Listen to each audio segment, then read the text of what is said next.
नमस्कार, तुम्हा सगळ्यांचं माझ्या यूट्यूब चॅनलवरती खूप खूप स्वागत आहे। आजच्या व्हिडिओमध्ये अतिशय सोपी नॉन अल्कोहोलिक पण खूप रिफ्रेशिंग अशा ड्रिंकची रेसिपी मी तुमच्यासोबत शेअर करणार आहे, तर व्हिडिओ शेवटपर्यंत नक्की बघत राहा। तर हे ग्लासचं जे मी डेकोरेशन आहे ते थोडंसं प्रेझेंटेबल दिसण्यासाठी केले, हे तुम्ही स्किप पण करू शकता। ही ड्रिंक बऱ्याच वेळा तुम्ही हॉटेलमध्ये पिली असेल, तर मग आज घरी कशी बनवायची ते बघूया। तर ही ड्रिंक बनवण्यासाठी आपल्याला एक सिरप हवं आहे, त्याचं नाव आहे ब्लू क्युरॅसो। तर लिंबाचे स्लाइसेस असे हाफ मध्ये कट केले, त्यानंतर थोडासा पुदिना टाकायचा, याला हलकं क्रश करून घ्यायचे।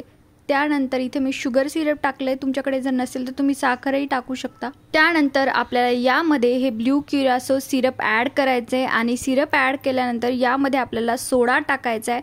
तर हे सिरप तुम्हाला ऑनलाइन भेटेल किंवा शॉपमध्येही भेटेल। तर इथे मी आईस क्यूब्स ॲड केले, त्यानंतर सोडा टाकलाय। तर या ड्रिंकला आपण सोडाचा वापर करतोय, त्यामुळे ही ड्रिंक बनवली की लगेचच सर्व करायची।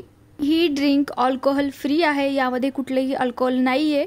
तर तुम्ही या उन्हाळ्यामध्ये तुमच्या मित्रासाठी, तुमच्या फॅमिलीमध्ये कोणी पाहुणे वगैरे आले तर ही ड्रिंक तुम्ही त्यांना सर्व करू शकता। खूप इझी रेसिपी आहे आणि नेहमीचं लिंबू पाणी किंवा चहा देण्यापेक्षा असं वेगळं काहीतरी दिलं तर छान वाटतं। तर हा व्हिडिओ तुम्हाला आवडला असेल तर व्हिडिओला एक लाईक करा, जास्तीत जास्त शेअर करा आणि चॅनलवरती जर तुम्ही नवीन असाल तर सबस्क्राईब करायला विसरू नका। तर भेटूयात पुढच्या व्हिडिओमध्ये, तोपर्यंत बाय अँड टेक केअर।